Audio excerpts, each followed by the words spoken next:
Hello friends, আমি দেবজ্যোতি। তো প্রথমেই আমি ক্ষমা চেয়ে নিচ্ছি রেগুলারলি আপলোড না করার জন্য। অ্যাকচুয়ালি আমি অনেকগুলো সিনেমা দেখলাম পরপর, অনেকগুলো টিজার ট্রেলার এসছে, তো সেগুলো নিয়ে ভিডিও আস্তে আস্তে আসবে। তো আজকে আমরা কথা বলবো রিসেন্ট একটা কন্ট্রোভার্সি ব্রিউ করছে, সেটা হচ্ছে সন্দীপ রেড্ডি ভাঙ্গার মধ্যে আর দীপিকা পাড়ুকোনের মধ্যে।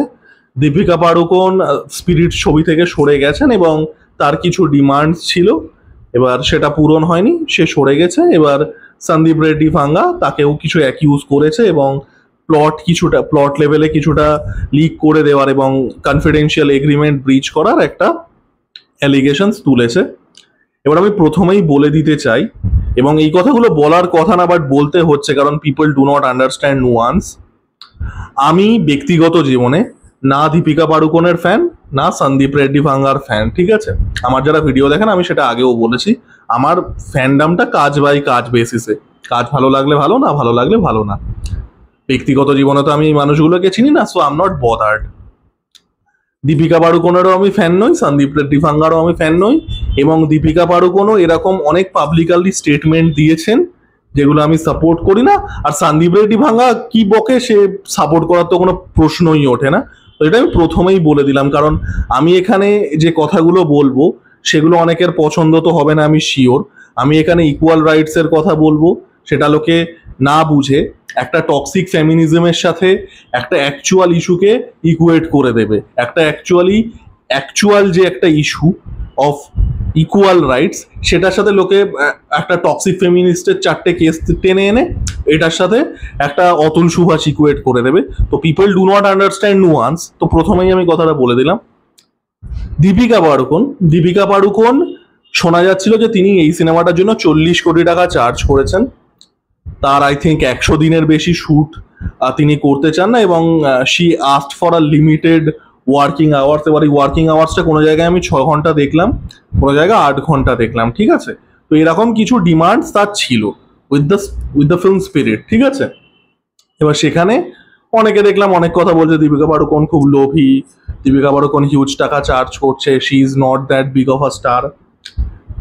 আপনারা আমাকে বলুন, যে ডিমান্ডসগুলো উঠে এসছে, 40 কোটি টাকা, একটা লিমিটেড ওয়ার্কিং স্কেজুয়েল, একটা limited time schedule in terms of the duration of shoot, Deepika পাড়ুকোনের ইকুইভ্যালেন্ট স্ট্যাচিওরের কোনো মেল স্টার এই কথাগুলো, এই ডিমান্ডসগুলো তুললে আপনারা প্রশ্ন করতেন না, কারণ এটাই নর্ম।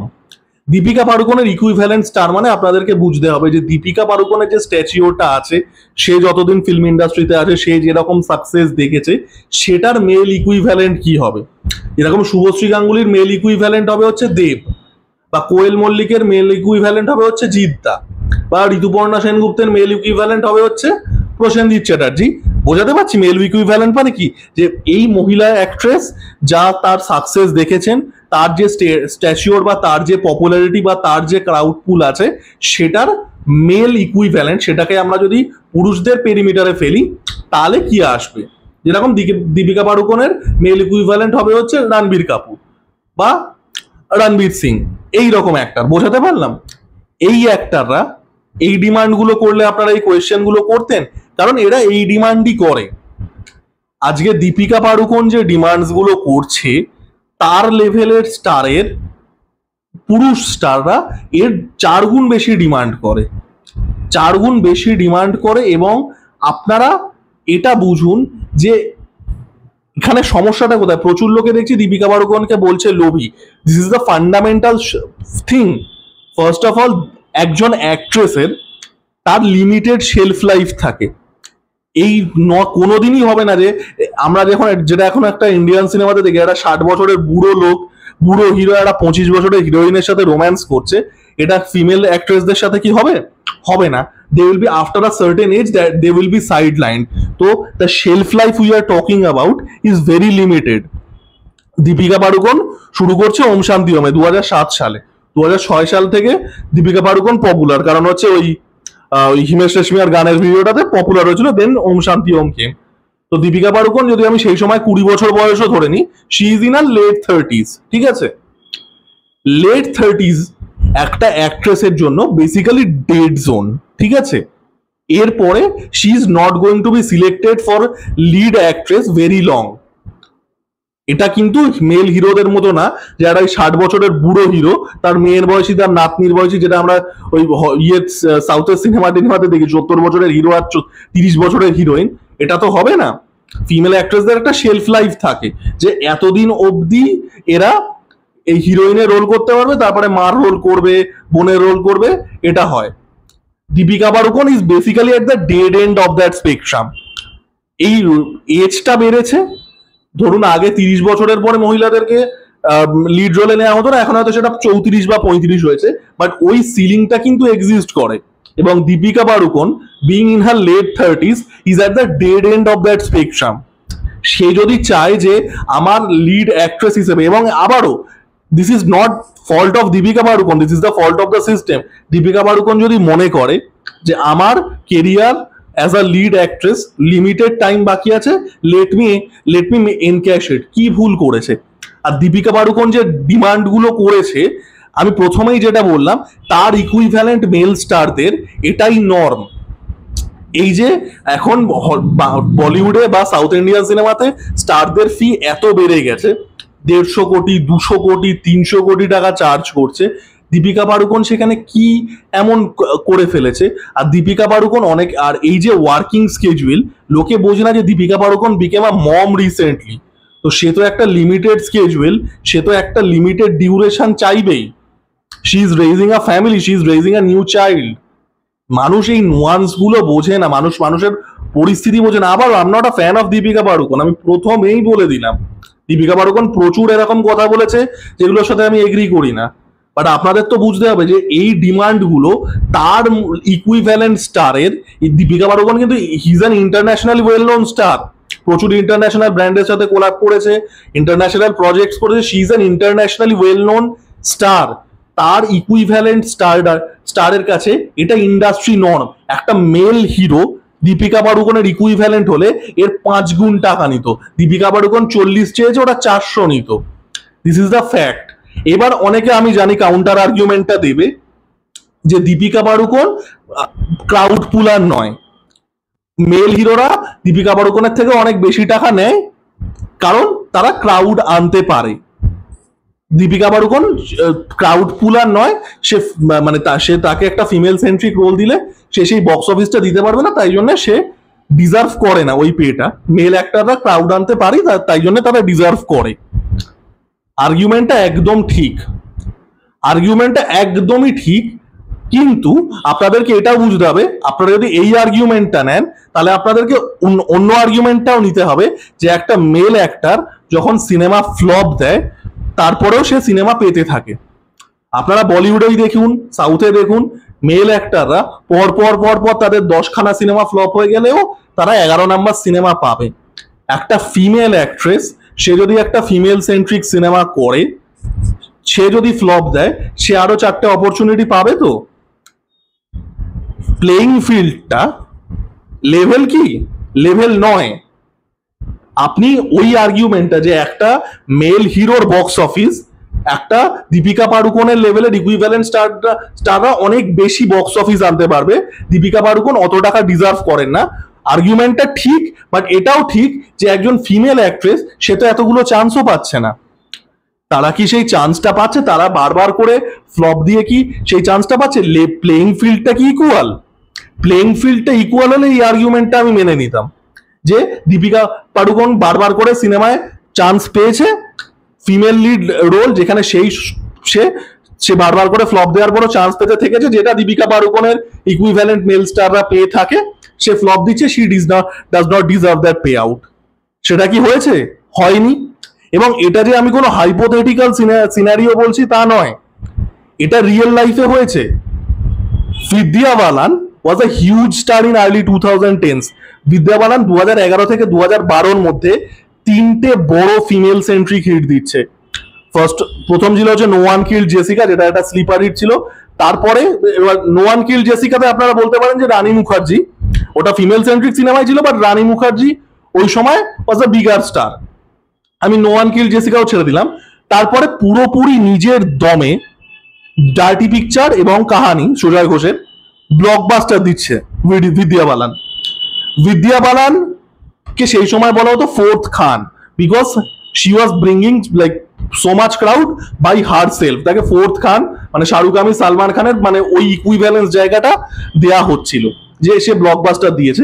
বিদ্যা বালানের মতো, বিদ্যা বালানের জায়গায় যদি কোনো মেল স্টার থাকতো ইকুইভ্যালেন্ট, সে যদি নিজের দমে ওরকম দুটো ব্লকবাস্টার দিত, সে সামনের 20টা সিনেমা ফ্লপ দিলেও সে সিনেমা পেতে থাকতো।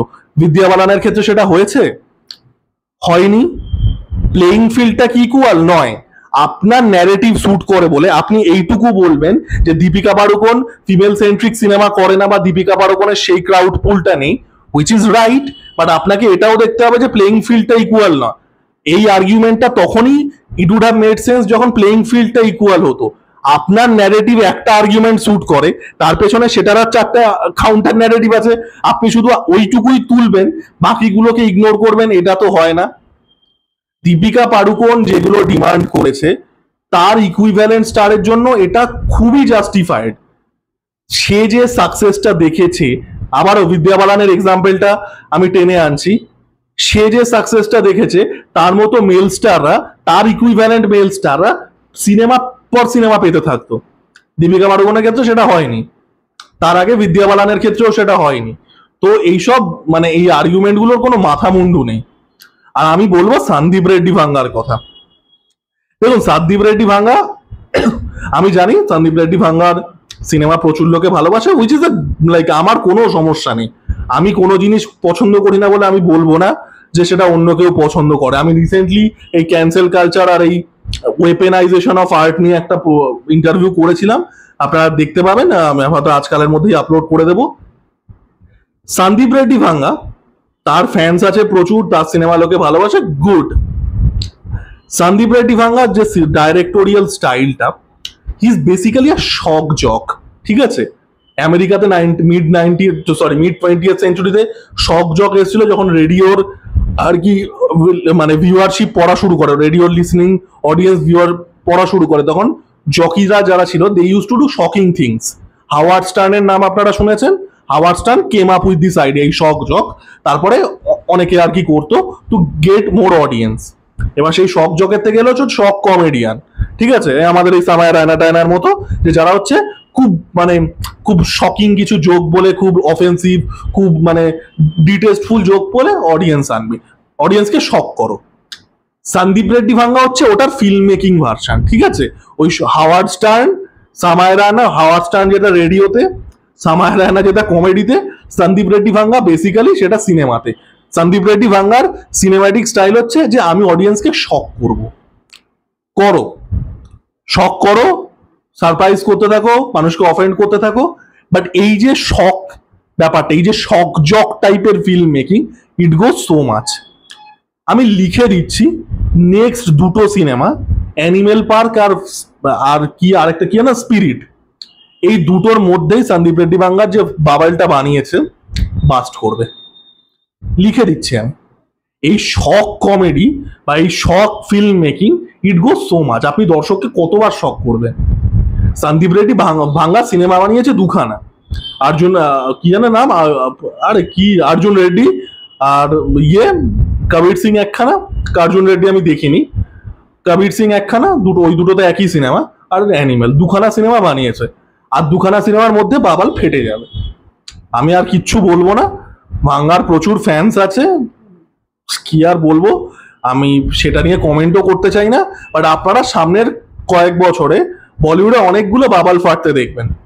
এই অ্যাকশন স্পেকটাকেলের বাবাল, তারপরে এই যে স্টারসদের স্যালারির কোনো মা বাবা নেই, মেল স্টারদের বিশেষ করে, সেটার বাবাল, এই লেগাসি সিকুয়ালের বাবাল, সন্দীপ রেড্ডি ভাঙ্গার এই টক্সিক ম্যাসকিউলিনিটি আর শকের বাবাল, অনেকগুলো বাবাল ফাটতে দেখবেন। এবং সন্দীপ রেড্ডি ভাঙ্গার যে ফিল্ম মেকিং স্টাইলটা, ওটার কোনো লঞ্জিভিটি নেই। তো এই নয় যে Deepika Padukone is missing out on anything, ঠিক আছে? আপনারা দেখুন স্পিরিট বা অ্যানিমেল পার্কের পরে যে দুটো যে সিনেমাটা সন্দীপ রেড্ডি ভাঙ্গা বানায়, সেটা কতটা সাকসেসফুল হয়। সন্দীপ রেড্ডি ভাঙ্গা, আমি কিছু বলছি না আলাদা করে আর কি, মানে রুচিতেও বাঁধে, but his bubble is going to pop, দেখে মিলিয়ে নিতে পারে।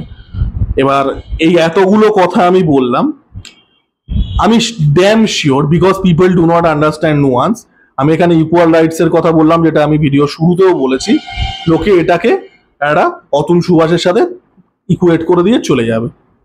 People try to justify problem with an other problem. চারটে আনরিলেটেড জিনিস তুলে আনবে যেখানে ফিমেলস আর এক্সপ্লয়েটিভ ফর মেল, এরকম চারটে আনরিলেটেড কেস যেটা এটার সাথে কিচ্ছু নেই, সেটার সাথে সেটাকে নিয়ে চলে আসবে।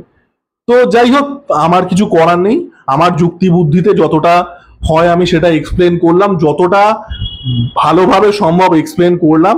আপনাদের কি বক্তব্য জানাবেন। প্রচুর গালাগালি খাবো আমি জানি, লাইক কমেন্ট যদি মনে হয় করতে ইচ্ছা হয় করে দেবেন। টাটা।